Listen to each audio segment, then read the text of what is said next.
recording has started. This meeting is now being recorded. Now rejoin the meeting. Okay. I'll call the meeting to order. Welcome everyone, May 19th, 2020. Hope everyone is well and staying well, and we appreciate your commitment to COMIDA. And I've got a full agenda today, lots of business to cover.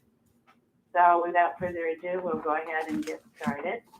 And I'll ask for approval of the minutes from our agency meeting of April 21. Is there a motion? One motion. I'll second. Roy. And Lisa seconded. Any additions or corrections? All those in favor say aye. Aye. Aye. Opposed? Okay, motion carries. Kevin Loki is with us today to review the local labor monitoring report. Kevin? Yes, good afternoon. So, just give me one moment I lost my report here. Let me open this up. So I've got the April monthly report. So this report covers our site visit between April 1st, 2020 and April 30th. During this period, we made 69 monthly site visits. We made one follow-up visit during that period. We checked for residency with 276 workers. There was one non-compliant, was out of area. As of April 30th, all sites were in compliance. At the time of our inspection, we had one new COMIDA sign delivered. That was to KRL Realty, LLC. Okay, any questions on that? Kevin, this is Troy. So, Hey, Troy. how you doing? When you're visiting these sites, are you able to witness social distancing and masks and is everybody taking the right proper measures as guideline, or what are you seeing out there? Quite frankly, no.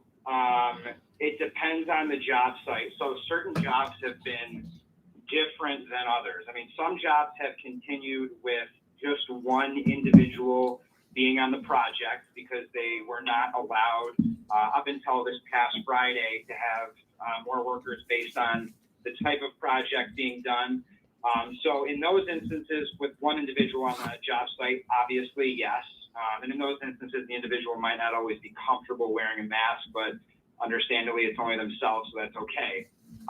Otherwise, on some of the bigger projects, it's frankly difficult for a lot of these guys to wear masks in the nature of what they're doing.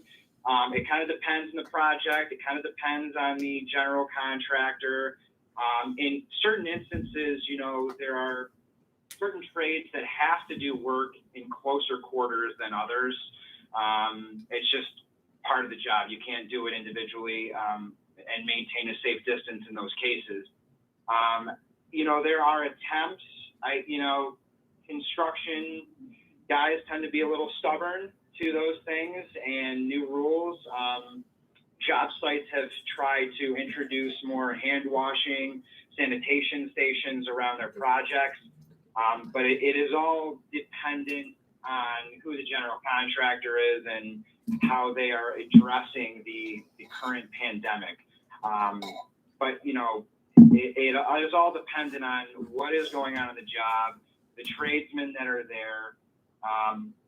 But, I mean, could I say that everyone is really abiding by those rules? I mean, frankly, no.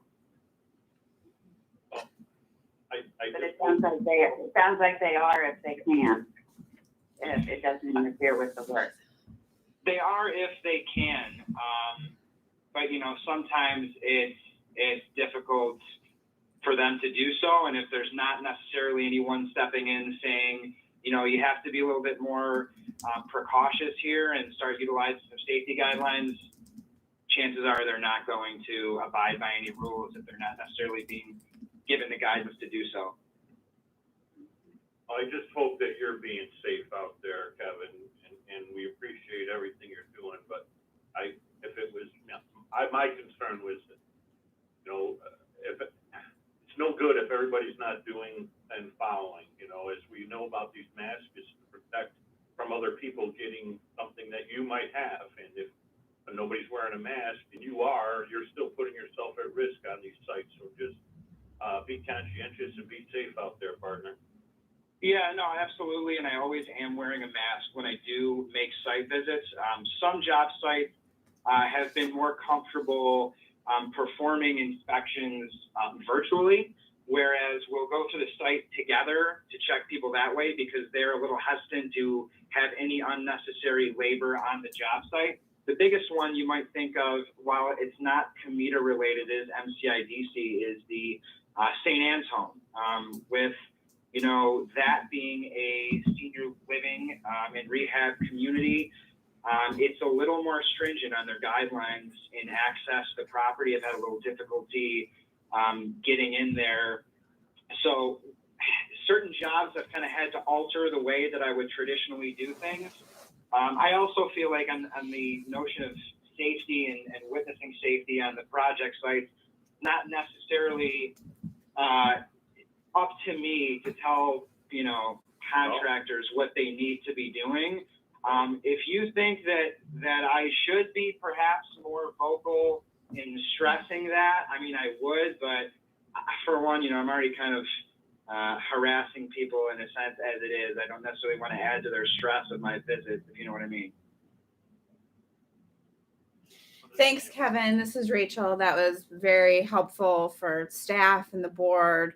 And I think you bring up a good point. You're there to monitor local labor, and it is very helpful to have the insight on compliance with social distancing, but of course not within your purview to make sure that's happening. Right. And, frankly, there probably were some jobs that were ongoing during this period before Friday that should not have been. But it's not like I wanted to create any type of problems for the developer or the owner. But, I mean, if I see a blatant disregard for safety, whether it be safety related to just regular job site safety and OSHA standards, I will address those concerns with the general contractor, the project manager, and the applicant, as they could be causing themselves a big headache down the line. But again, it does feel a bit out of place to comment on safety concerns related to this pandemic, as everyone has kind of addressed in their own way. And with the governor's mandate on work, I think everyone has kind of interpreted the rules and regulations in their own ways.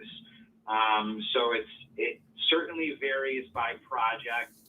But if any of you happen to have any concerns about any jobs or have any additional questions, you should all have my email and my phone number, and I'm welcome to take calls and emails anytime, any day. So if you do have any concerns, please feel free to reach out. Okay, thanks very much, Kevin. Any other You're questions? Thank you. If not, next item is normally local labor exemptions, and in April there were none to report from Brian LaFountain. So the next item on the agenda is the financial report. Greg, would you like to walk us through that? Sure. So our summarized financials through April, you'll start to see there's going to be some significant fluctuations to budget and to prior year, and I'll kind of walk you through a couple of those things. But first, our statement of financial position. Our cash at the end of the month was still in fairly healthy condition at about $8.5 million. That will be significantly reduced after we pay down our accounts payable, which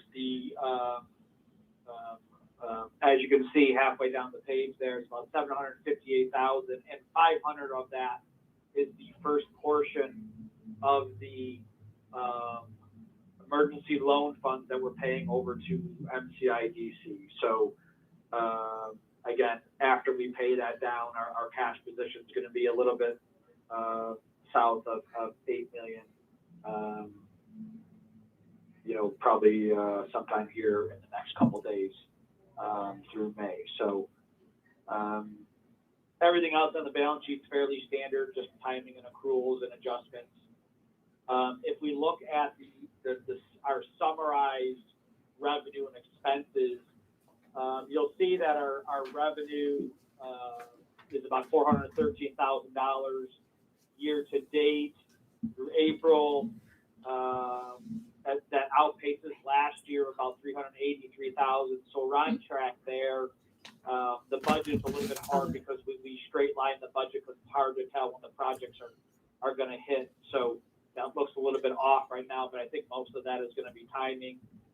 But the thing to really focus on, I think, is really the expenses. Our payroll's up a little bit just because we've added on a couple, a position that have been approved by the earlier board meetings. Our sponsorships, as we have discussed in earlier board meetings, is basically we have none at this moment in time, and that may continue, for the foreseeable future. In regards to program and community development, same thing, right? So Joining really the meeting. that represents a couple Leah programs. Diaz-Mahalis from JD and Sons.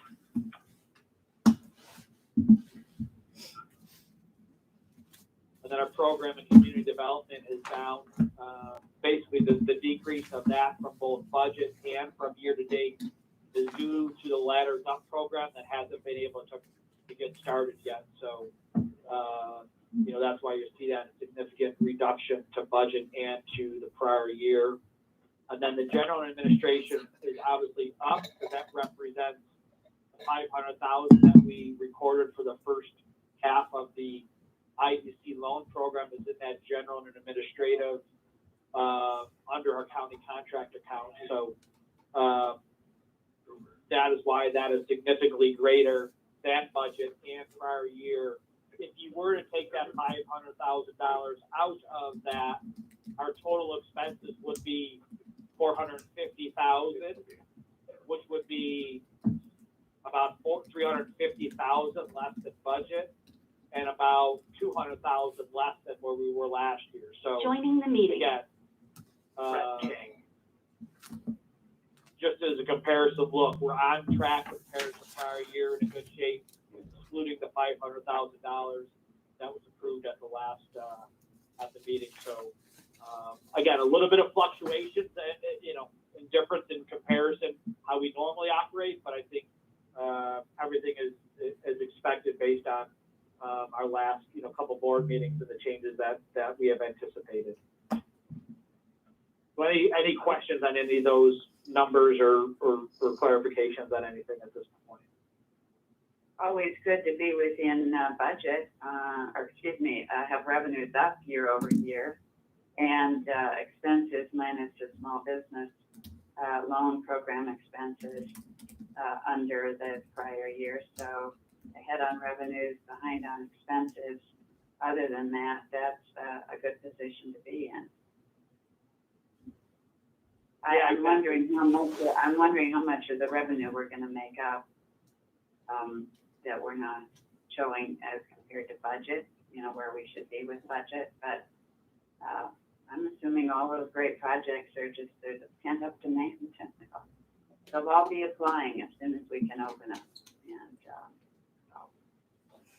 yeah, and that's a good point. I do think you may see, as things, right, the timing is really hard to predict on when these projects are going to close.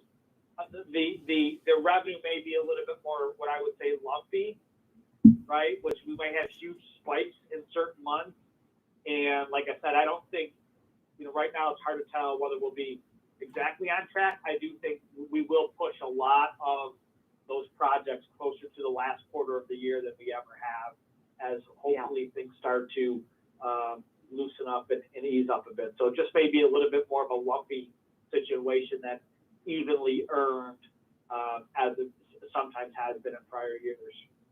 yeah, I would agree with that. Well, that was a great report. Any questions from the board on the financial review year to date through April? Okay, hearing none, we will move on. Thanks a lot, Greg. Thank you. Okay, the first item on the agenda for projects is JD and Sons, Inc., and I will ask Anna Bliss, our director, to walk us through the project. Anna? Thank you, Anne. JD and Sons Incorporated, or JD, a family-run wholesale seafood processing company, is proposing construction of a new 25,000 to 30,000 square foot facility in the city of Rochester. Founded in 1988, JD focuses on processing fresh seafood from all over the world. The company is out of space in their current building and needs more space to accommodate growth. In addition to the new facility, JD intends to continue operations in their current location in the city of Rochester. The new facility will allow for the expansion of their salmon production line, as well as provide an area for recycling packaging material. JD also plans to purchase an individually quick frozen freezer to increase freezing capabilities, which will introduce the company to additional markets and clients. The applicant is seeking approval of a Jobs Plus property tax abatement, mortgage recording tax, and sales tax exemptions. The $5.1 million project will create 5 FTEs over the next 3 years. The benefit to incentive ratio is 9 to 1. Okay. Thank you, Anna. I believe we have representatives on the phone who will introduce themselves and tell us a little bit more about the project. So is Delia Diacomihalis and Dave D'Amelio on the line? Yes, you both are, yes. Okay, you have the mic. Welcome. Thank you. Thank you for your time. Currently, we're a wholesale seafood operation. We cut and process fish. We do a lot of business with Wegmans. So over the course of time, over the last 20, 30 years, they've occupied a lot of our processing time. So we are at max capacity. We're currently on 11 Parcells Avenue. And so for us to grow, and I'll say this, in the last 10 years, we haven't made a single sales call. We've allowed for Wegmans growth, sort of to create our own growth. And through that, everything's done very well. But now we feel like we need to expand, look for other customers, and just sort of just grow into, businesses need to grow, for them to stay healthy, and we're at capacity now, so that's the purpose of the new building. That's a great position to be in, and thanks for giving us all the background information on your company.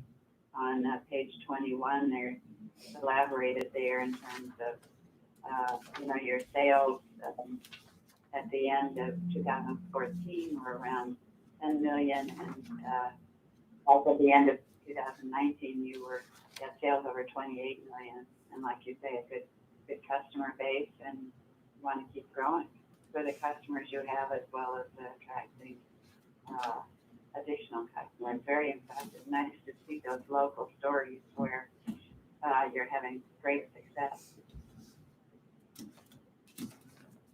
Yeah, thank you. We have excellent employees. We have a great deal of dedication to them as well. So that's all part of this, right? A company needs to grow. People need to make more money. Employees need to make more money. So that's all part of it. Sure. Okay, are there any questions from the board on this project? I heard that you joined. Thank you very much. Any questions? Okay, we'll go ahead and move forward then with the vote on the item. And I'll ask you a few labor questions. Are you aware of our local labor policy? Yes. Okay, and do you anticipate any local labor exemptions at this time? Not at this time. Okay. Are you aware that any exemptions need to be requested 45 days in advance? Yes. Okay, thank you. The seeker process is complete, and now we'll move forward with the reading of the resolution. Anna? A regular meeting of the County of Monroe Industrial Development Agency, or the agency, was held at the agency's offices at 50 West Main Street, Suite 1150, Rochester, New York, on May 19th, 2020, in accordance with Executive Order Number 202.1. After the meeting had been duly called to order, the chairman announced that among the purposes of the meeting was to consider and take action on certain matters pertaining to a certain project, more particularly described below.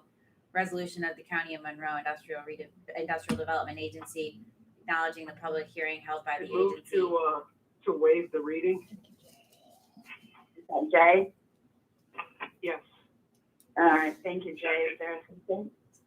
And is that all subsequent readings of any other resolutions on today's agenda? Yes. All right, great. Any questions on that? Joining the meeting. Is there a second on the motion? Peter Landers. There was a second. The second was Jay and then Troy, I think. Oh, Brad, sorry. Okay. All those in favor say aye. Aye. Actually, let me just step back a minute. Let me do a roll call on that just because we've got folks coming and going. So on the motion, Jay, Yes. Tony, Lisa, Yay. Troy, Joe, Yay. Rex, Yay. and Ann is a yay. That sounds unanimous to me. So motion is approved and the project motion carries. So congratulations and continued success to you both. And sounds like you're doing all the right things to make it successful every day. And thanks for Monroe County. Thank you. All right, thank you. All right, the next item on the agenda is a project modification, Sibley Commercial LLC. And again, this is an extension of a project that was previously approved. So Anna, do you want to talk to us about that? Yes, thank you, Ann. Sibley Commercial LLC was originally approved for a custom pilot for the redevelopment of the former Sibley's department store in 2012. In 2016, the project was approved for sales and mortgage recording tax exemptions. The applicant is seeking an extension of the sales tax package through June 30th, 2021 to continue the build out of empty commercial space. New tenants include Boundless Connections LLC and Dunn Goodwin. Okay, are there any questions on that? If the time extension on sales tax package to June 30, 2021? Any questions? All right, I'll ask for a motion to approve. So moved. This is Jay. Thank you, Jay. Is there a second? I'll second it. Lisa. Lisa, thank you. Any additional comments, questions on that? All those in favor say aye. Aye. Opposed? Motion carries. Thank you. The next modification is American Aerogel Corporation, also an extension. Anna?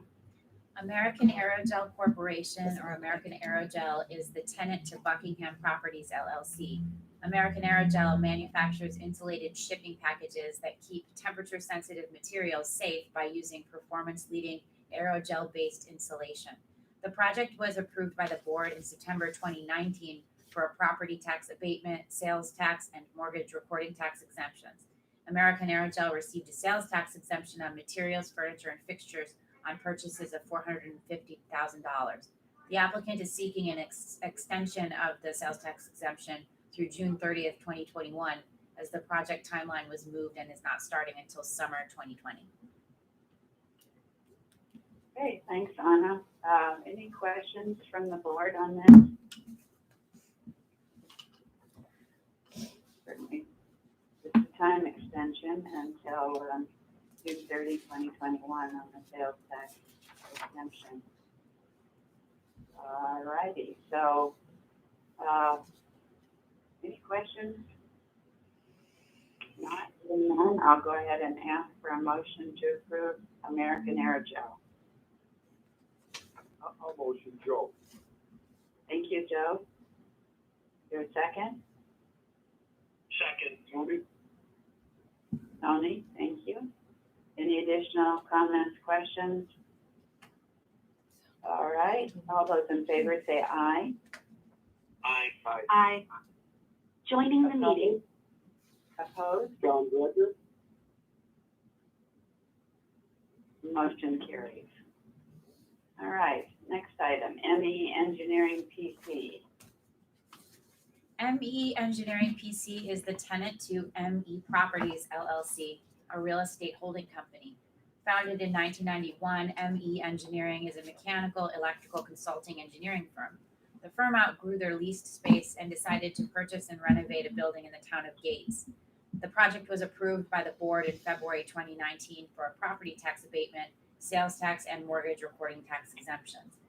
ME Engineering received a sales tax exemption on furniture, fixtures, computers, wiring, and signage of $390,000.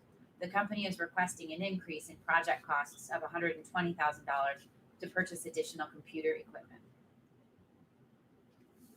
Okay, thanks, Anna. I believe we have Mr. Dredger with us today to tell us a little bit more about the increase in project costs.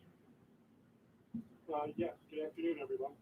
Good afternoon. So we are seeking additional funding to increase the amount of, essentially increase the amount of computer equipment that was necessary as a result of the move. I think when we originally made our first application, I think we were probably a little conservative in some of the infrastructure that we would need. As we moved into our new location, we found that we were experiencing some latency issues and some other IT-related issues with connectivity between our Rochester office and our 3 other offices. As a result, there's a need to purchase some additional equipment, switching equipment, and network gear for the Rochester facility to increase the performance and connectivity between the other offices. Great, and certainly that connectivity is important these days, more so than ever before. Are there any questions on this modification by the board? Hearing none, I'll ask for a motion to approve an increase in the project cost in the amount of $120,000. Is there a motion, please? Motion, Rest. Thank you. Is there a second? Seconded, Lisa. Thank you, Lisa. Any additional comments, questions? If not, all those in favor say aye. Aye. Aye. Opposed? Okay, motion carried. Thanks, John, for joining us. The motion has been approved. Thank you very much. Have a good day. She's dialing it right now. Extension from that vote on Amy? I'm sorry? Did you get my extension from that vote on? I did not. I didn't hear that. If we could just note that in the record, thank you. Yeah, we'll do that. Thanks. Okay. All right, next modification is benefit advisors. Anna?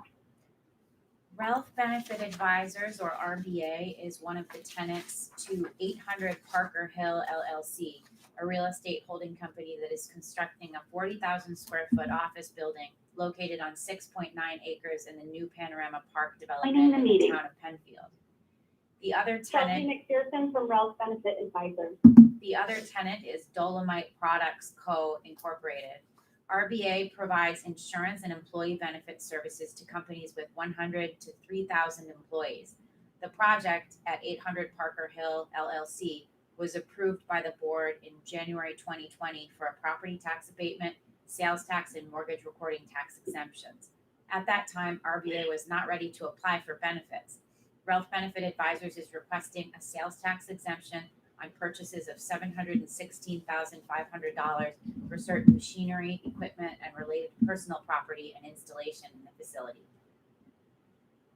Thanks, Anna. I believe Shelby McPherson joined us. Yes, I did. Would you like to introduce yourself? Tell us a little bit more about the project. Sure. So I'm Shelby McPherson. I'm the Executive Vice President of Operations for Ralph Benefit Advisors. Last year, we went through a search for new space and ultimately decided on the building that we're having built for us now. We weren't ready at the time. We were not clear on what kind of furniture and fixtures we would need inside the building. And so we got a little bit off track there with pandemic, and now we're, working hard to get ourselves back on track, and we've gotten a budget for our furniture and fixtures, and so we wanted to reapply for that today. Okay, great. Are there any questions by the board on this project? Basically, a sales tax exemption on the purchases of $716,500 for the machinery, equipment, and so on. Any questions? Okay, hearing none. Thank you, Shelby. I'll ask for a motion for inducement and final resolution approving the sales tax exemption. Is there a motion? So moved, Red. Thanks, Red. Is there a second? Second is Jay. Thanks, Jay. Any comments or questions on that? All those in favor say aye. Aye. Opposed? Okay, motion carries. All right, good luck with that, and thanks for doing business with Monroe County, Shelby. Thank you. All right, good luck to you. Okay, bye-bye. Stay well. Okay, next item on our agenda is Three City Partners. Anna?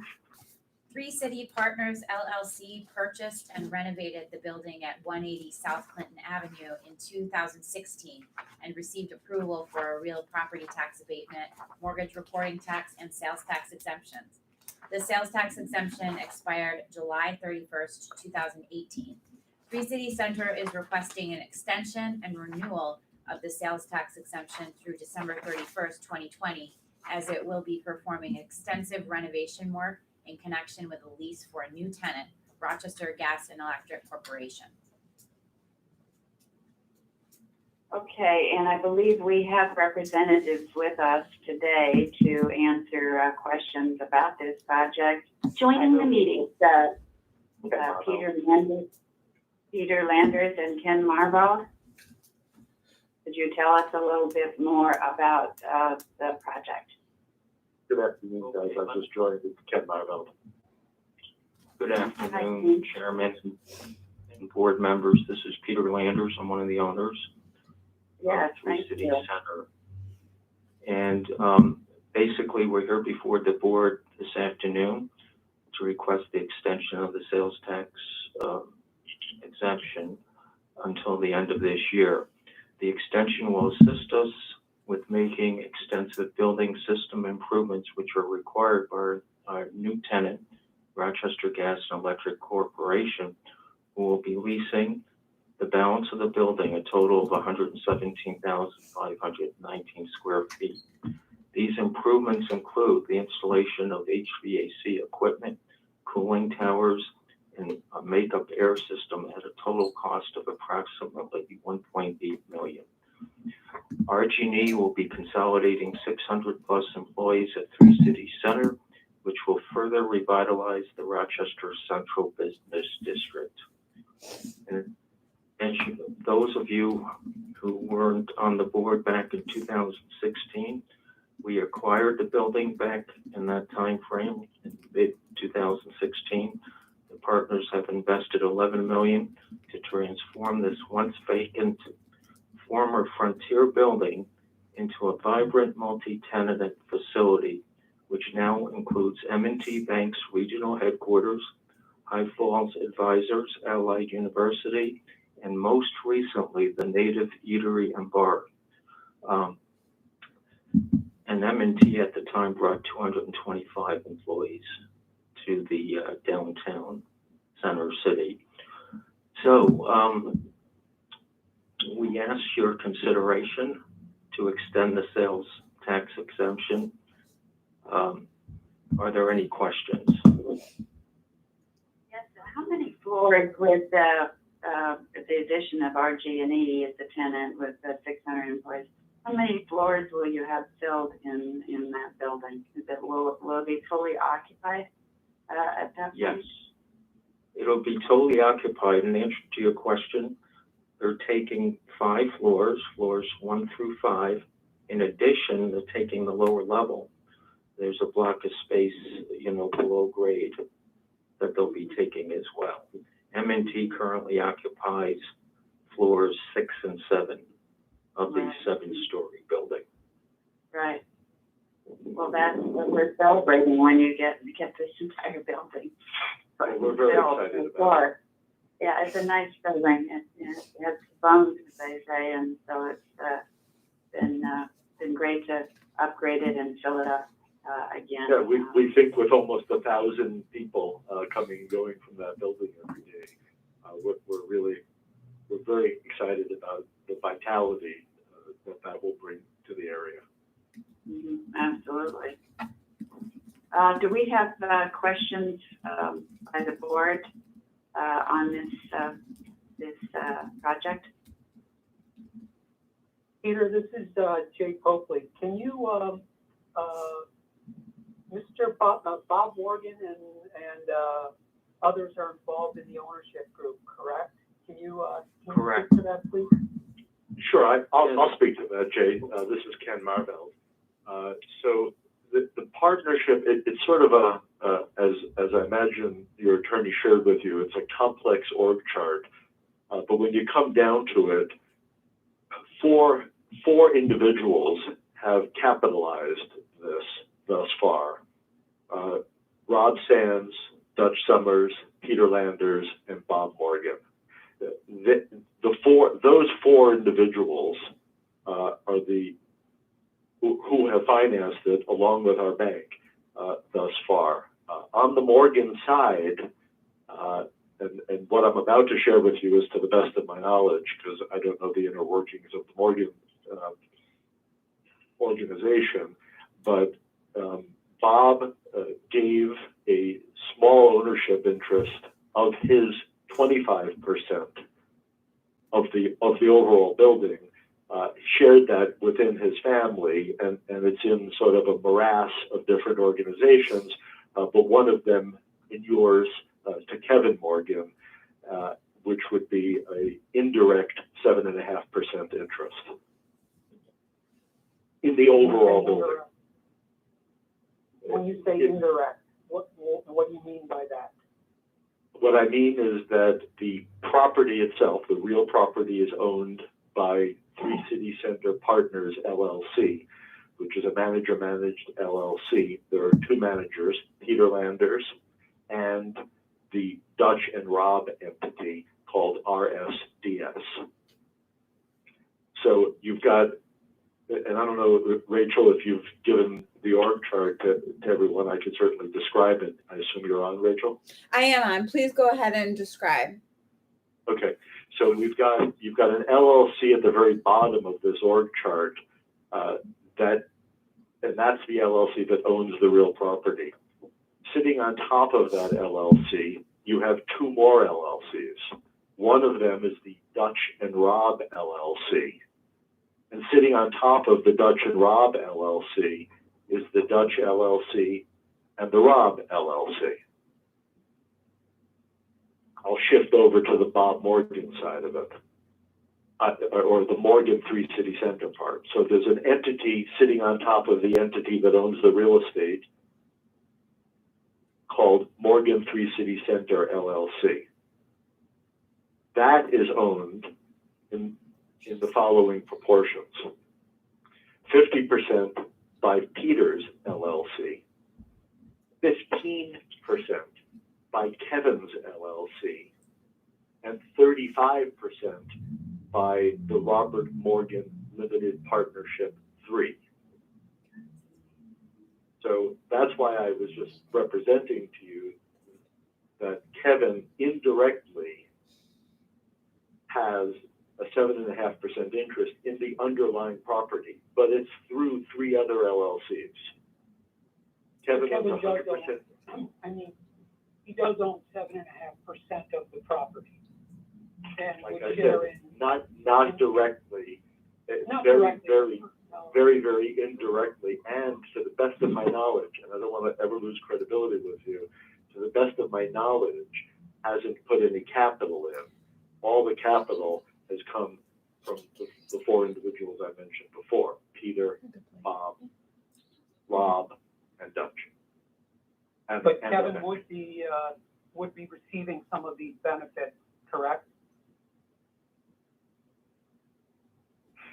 Given that he's not put any capital in, there would be no benefit inuring to him until such time, it'd be many, many years down the road, until the people who put the money in got their money back. Yeah, return it, right, restore the You capital. know, it's right. The 4 people plus the bank have all the money into it. Kevin's got no money into it, and again, that's to the best of my knowledge, because I've seen the checks that come in, and I haven't seen a check from him. They come in from Bob Morgan, from Peter, from Dutch, and from Rob. I mean, you know, Jay, this is a, the ownership group, reputations of Dutch, Peter, and Mr. Sands are just, beyond reproach. The concern, and I'll speak for myself, is the Morgan. Kevin is particularly problematic because he has pled guilty, and Bob Morgan is under indictment, and we tend New York State tends to be funny about doing business with people who are even under indictment, but particularly those who have pled guilty. And Rachel, would you like to comment on that in terms of any ongoing investigations or proceedings against Robert and Todd? I think that now would be a good time to let Jay finish his point, and then we can maybe talk about the stipulation that was entered into with respect to this property and how the ongoing investigation will not impact this property. Go ahead, and then we can go back to the question, just because I Sure. So as Ken and Peter provided to me, and I shared with the board, on February 21st of 2020, the United States, Robert Morgan and Todd Morgan entered into a stipulation pursuant to which the United States agreed not to seek forfeiture of certain properties arising from the ongoing investigation and proceeding against Robert and Todd Morgan.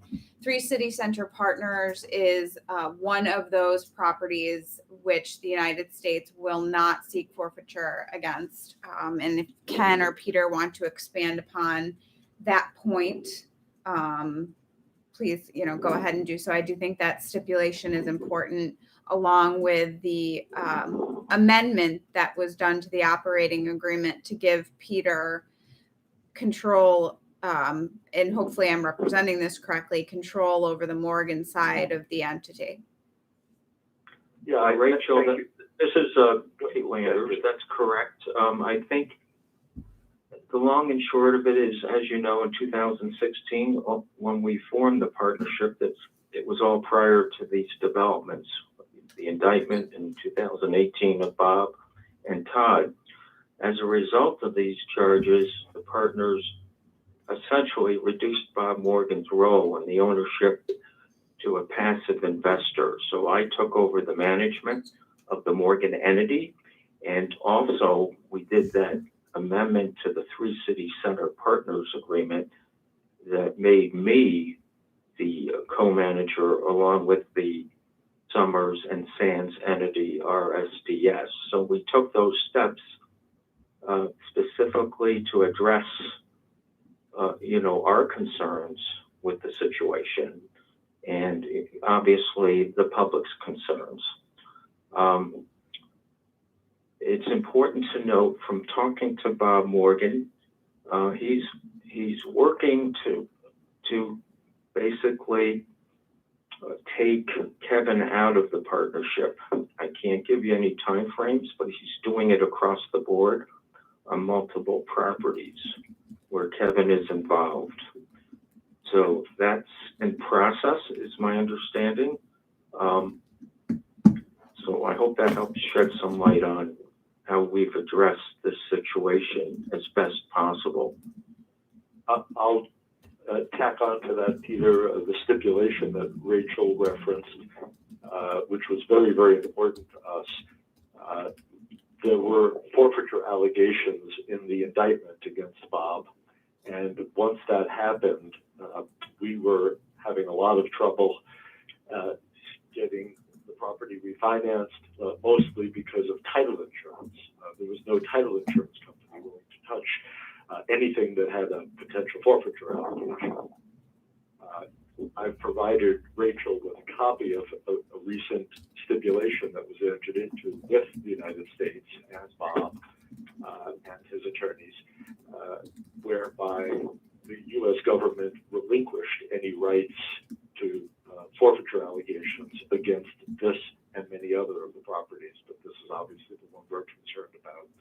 So there is no issue any longer to Bob potentially losing his interest in a forfeiture allegation claim. Okay, so thank you, Peter and Ken. Let's go back to the board for questions.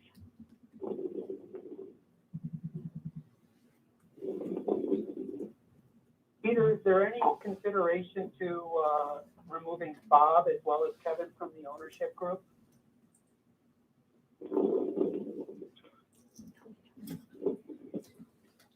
Well, how do you answer that one, Ken? We've had multiple discussions with Bob along those lines. In an effort to do that, because obviously, he's currently a detriment to the partnership as it relates to refinancing. However, we have not been able to reach agreement on terms. Yeah, it would be my guess that, again, like Peter said, this is something that we've talked about over a period of time.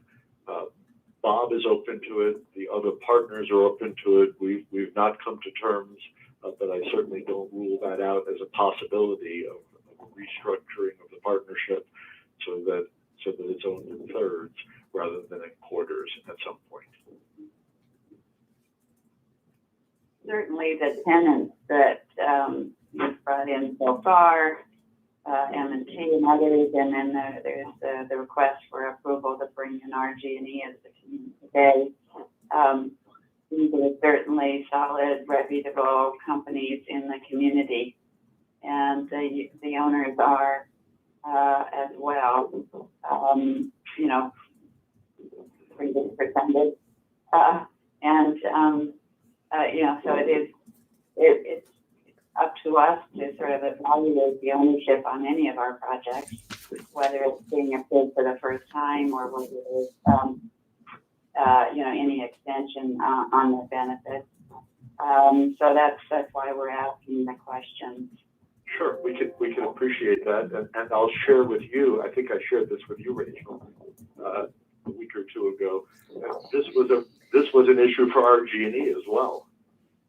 They were quite concerned about it, and it was the amendment to our operating agreement where Bob was permanently withdrew as one of the co-managers along with RSDS, the Rob and Dutch entity, he withdrew and Peter was appointed on an irrevocable basis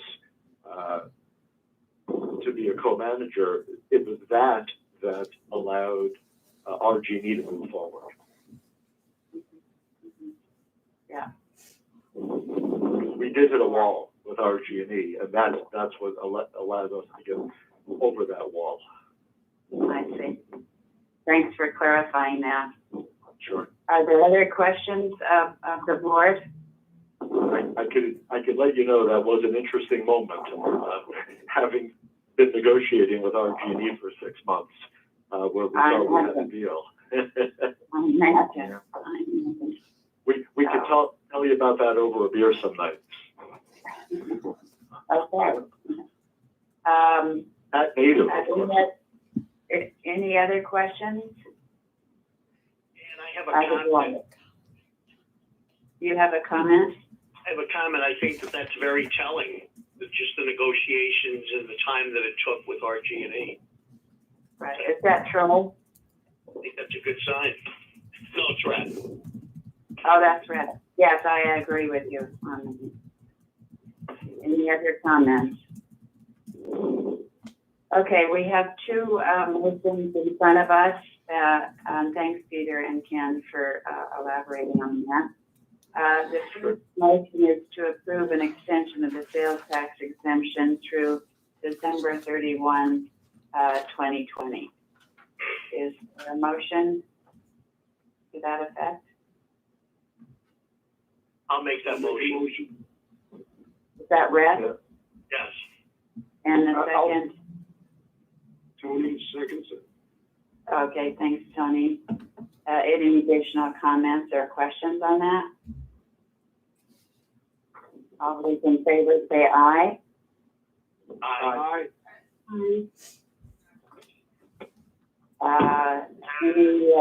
Any nays? This is Jay, I'm a nay. Troy's a nay. Jay is a nay, Troy is a nay. Yes. Okay. Any abstentions? Okay, that motion carried. I'm sorry? Someone's trying to speak. I think it was Okay, just that some motion background carried. noise, Ann. Yeah, okay, all right. And our second motion is to approve Rochester Gas and Electric as the new tenant. Is there a motion to approve that?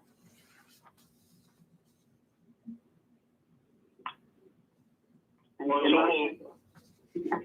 I'm sorry. Give me your name and who's making the motion? Red. Brett. Thank you, Brett. And who's seconding the motion? Troy second. Tony will second. I think Troy got in there first. Okay, seconded by Troy. Any additional comments or questions? Hearing none, all those in favor say aye. Aye. Aye. Aye. Aye. Opposed?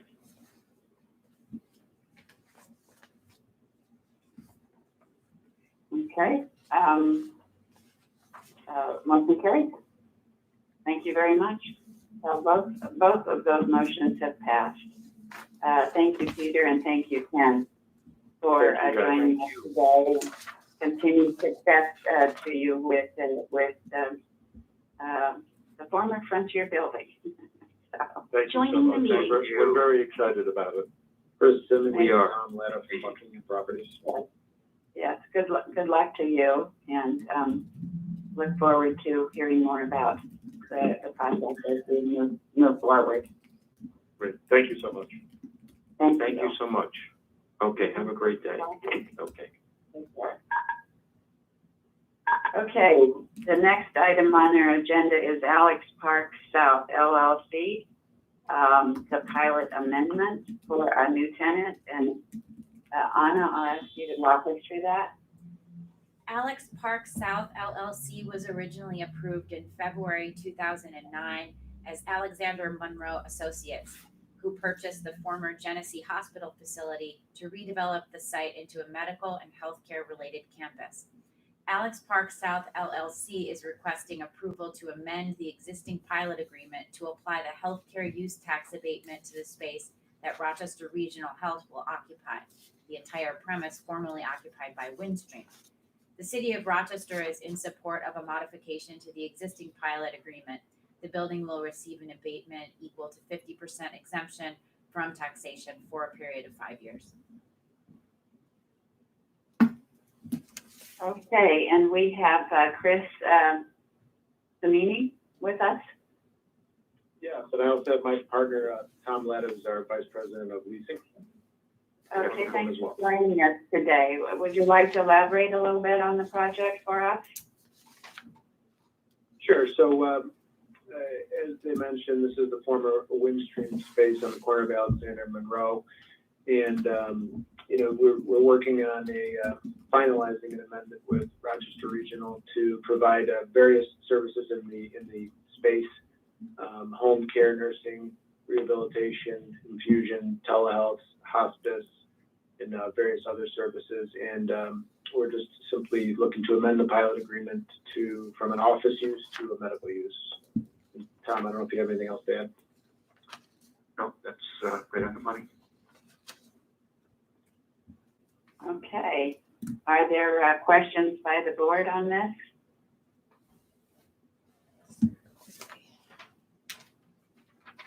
So it's an amendment of the pilot. We're approving Rochester Regional Health as the tenant, and we're amending the pilot to apply the health care use tax abatement to the improvements at 330 Monroe Avenue. No questions? All right. I'll ask for a motion to approve. I'll make the motion. It's Lisa. Thank you, Lisa. Is there a second? I'll second, Joe. Thanks, Joe. Any additional comments or questions? All those in favor say aye.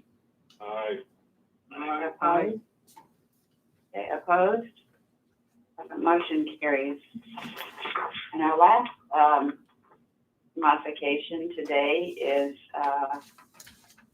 the Button Loft LLC, and it's a pilot reinstatement. Anna, you want to walk us through it? Thank you, everybody. Thank you very much. Sure. Button Lofts was purchased in December 2013 and converted from a furniture warehouse to loft apartments and townhomes. The project was supported by the City of Rochester and utilized by the City Q program.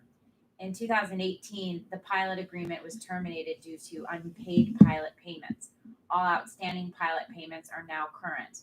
The pilot agreement will resume as of the termination date and continue for the original term through 2025. The City of Rochester supports reinstatement of the pilot agreement. Okay, I believe we have Thomas Masachi with us today. He didn't join yet. And this is Rachel. We're just waiting for Tom to join. One point on the write-up that I did not catch, because we've been on hold in essence since termination, that we're going to resume for what's left of the pilot, but we've had basically 2.5 years on pause. So it'll be a termination of 2029 to capture all of the tax years left of abatement that is available on the pilot agreement. I had some conversations yesterday with the city to confirm that is their understanding as well. Okay. So just a point of clarification. Thanks for clarifying that. So we're just waiting now for the applicant to join us. Did he indicate he was going to be jumping on the call? Yeah, I said that was a good time to call. Okay. I said okay. I hung up. Yep. Robin just spoke to him, so he said he was calling Joining the meeting. There we go. Is this Tom? It is. This is Amber. Good afternoon. Thanks for joining us. So your item is being discussed right now, and the reinstatement of the real property tax abatement. Would you like to give a little background to the board members that are on the line? Elaborate any on this motion that they're reviewing today? Sure, I'll just do a quick history. We worked really hard. It's about 5 years to build this project. Millions of dollars into a vacant building in the city. And we paid our mortgage and still have every month on time. And there was a lapse in understanding of the way the pilot was paid taxes to the city and the county. And not by us, but by our mortgage escrow agent. We failed to send a payment that we didn't realize make it good, but it caused us the cancellation of our pilot agreement, which is devastating the project. Everybody who lives there wouldn't work without it. So I really appreciate the reconsideration of putting it back into the pilot.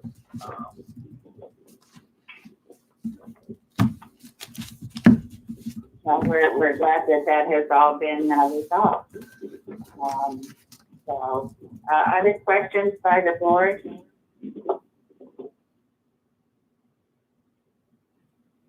If not, I'll ask for a motion to authorize the reinstatement of the real property tax abatement.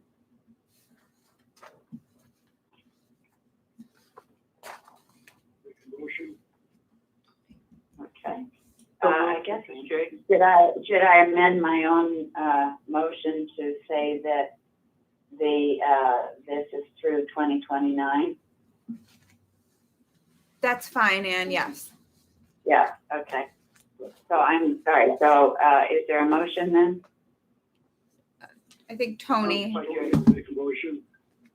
Tony makes the motion. Jay, was that you on the second? Yeah.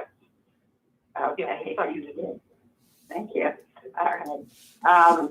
Any additional comments or questions? All those in favor say aye. Aye.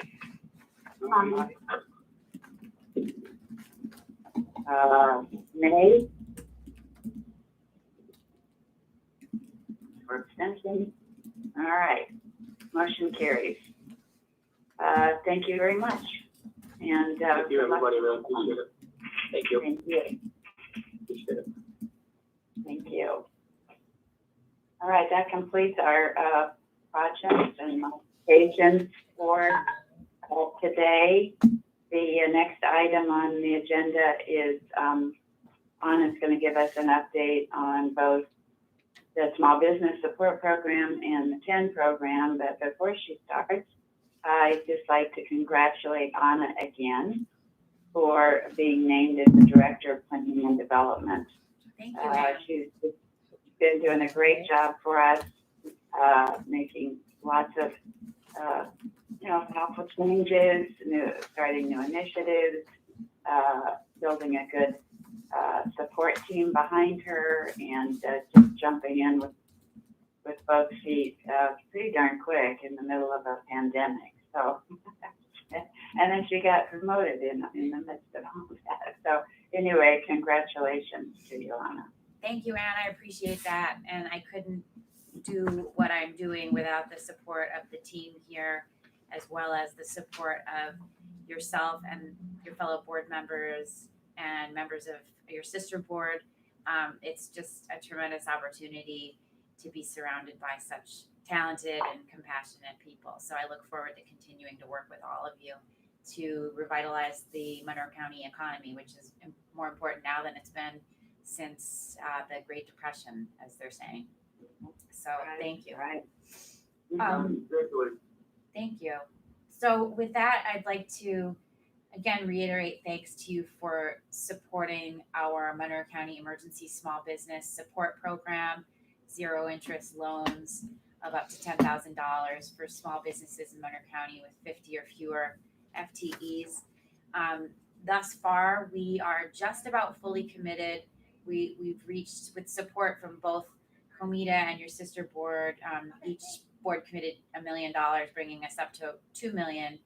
And we are extended to about, I believe, approximately $1.5 million. So that leaves us with an additional $500,000 that we will use to support an additional 50 small businesses, bringing us up to approximately 200 businesses in the loan program.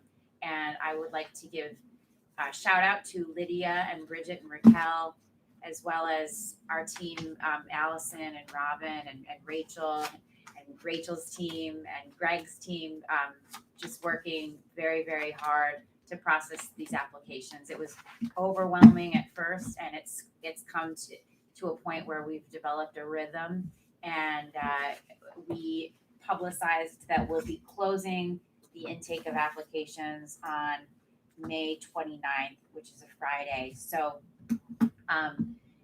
we'll look forward to giving a full update on the number of businesses and the types of businesses supported at that time. And again, primarily these are service-based businesses, salons, barbershops, restaurants, retail, with approximately, and Lydia can speak to this, for 15 or fewer full-time employees. So, And it's a grant of 10,000. it's a loan of 10,000 at 0% Oh, interest. sorry, a Yeah, loan, pardon me. that's okay. And the repayment terms stipulate that repayment kicks in January 2021. However, businesses that are unable to make those payments, they can come back to us and renegotiate the terms of their repayment. And how many of the businesses are actually receiving the loans, the funds at this point? Well, I'd say roughly we've had around 600 applications, and that's an approximate figure, with 200 of those approximately. We're at about 160. We're at 160 approved. Thank you, Rachel, for clarifying. And approximately 600 or so applications. So if you do the math, it's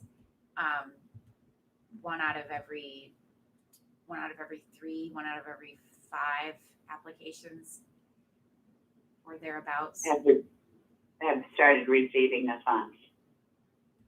Yes, or are approved and have received. Yes.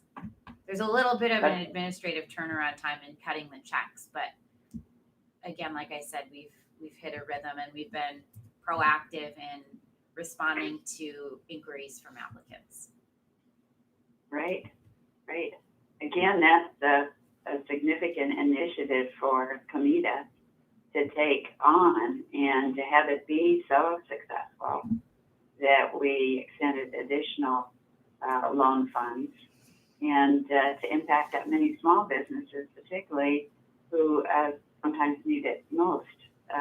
They're in danger of going out of business because of the pandemic. So I think from a Monroe County support perspective, it's just really helping those who need it most. And this has been particularly successful, and we appreciate the whole team pulling this together for us fairly rapidly and going right to work on it.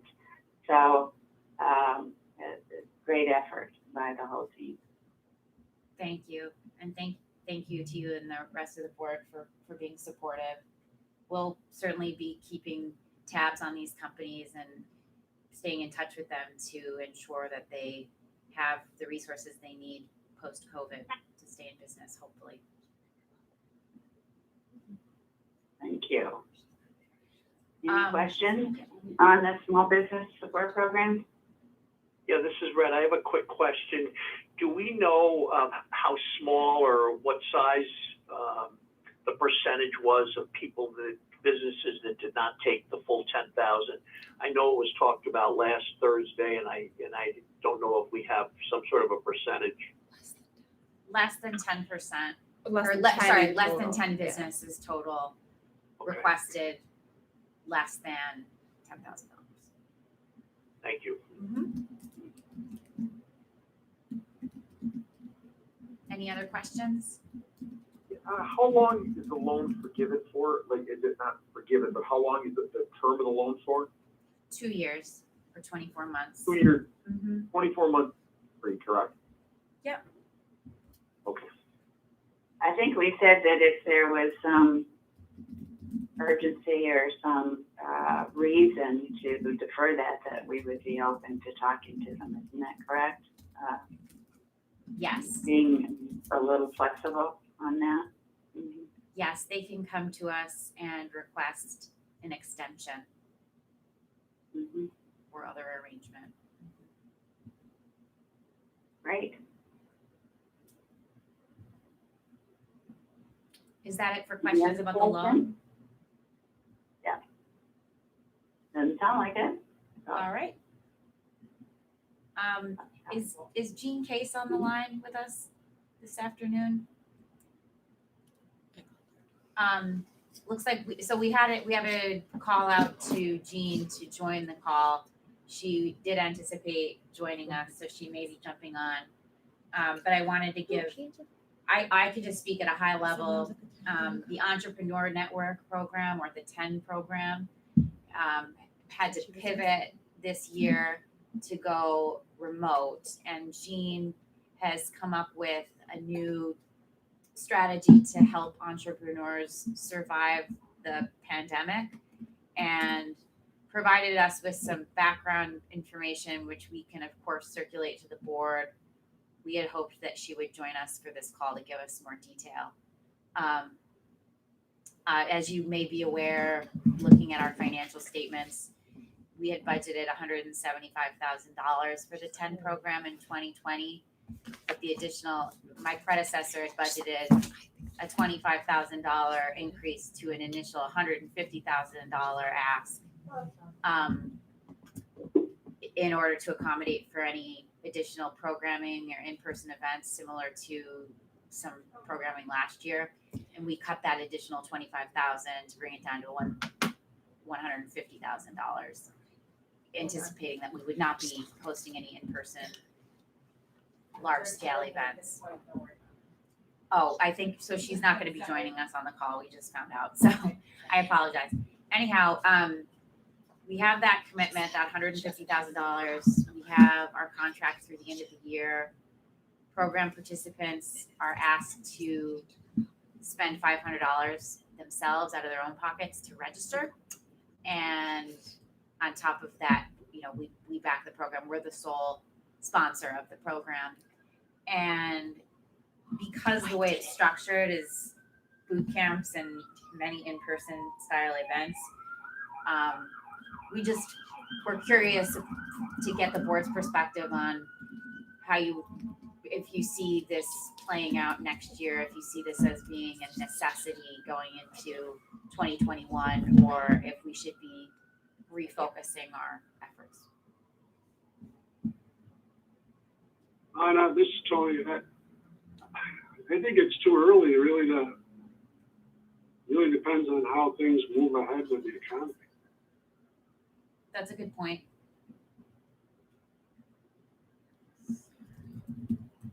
This is Jay. I would agree with Tony. Let's see how things play out. But given that a bulk of the cost was, for in-person events, I'd be curious to get a sense from Jean if these things are being done virtually, are there cost savings and that we can utilize for other programs to support businesses in this time of need. That was the sense staff had internally, was given the nature of the way the economic headwinds are blowing, we just, and especially given the conversations that we had about reallocating resources to administer this loan program, we're just curious as to what the board thinks about assisting entrepreneurs who can afford to spend $500 to register for boot camp versus directly supporting high needs businesses or businesses that are second stage and in growth mode, adding jobs to the economy. Just the amount of money being spent versus the level of impact, the number of businesses actually being impacted, it's not quite as robust as some other program models. Well, I think it's helpful to review what we're doing and why and how, and is it playing to our greatest strengths and playing to the greatest needs of the community and the way it's planned and structured now, or if it should be tweaked or Sure. just what. I know you and the team are taking a look at that. Yes, we are, absolutely. We're reviewing this program just like we are with all of our programs at this time, and wanting to be sure that we're in lockstep with the board and your perspectives. Okay, great. We appreciate that. Anna, this is Jay. It sounds like you have some metrics, at least regarding the effectiveness in terms of job creation. Is that correct? I mean, is that an accurate deduction? We're working on getting that information from Jean. Thus far, she's provided us just with the number of businesses that she has worked with or is working with, and number of businesses that she's reached out to, but has not thus far provided metrics on resulting job creation or overall investment in the community. So we're not tracking businesses that graduate from her program and are they turning into actual projects where we're signing leases and building buildings and creating jobs. And we're seeing that as more of, we want to track the businesses through their full life cycle. That would be very important information and to get and be very interested when that does become available. That's certainly very, that'll allow us to compare the effectiveness of programs, of different programs if we're using common metrics. Absolutely. That's a focus for us. Okay. Anna, do you have any other items if you wanted to bring before the board? I just wanted to give you a heads up that at our next board meeting, I'll probably be talking to you about an effort we have underway at the direction of the county executive to do kind of a performance assessment of all of our programs in this department and come up with new and creative ideas as to how we can serve area businesses and the workforce in the post-COVID reality that's on the horizon. And I will be updating you on that soon. Great. All right.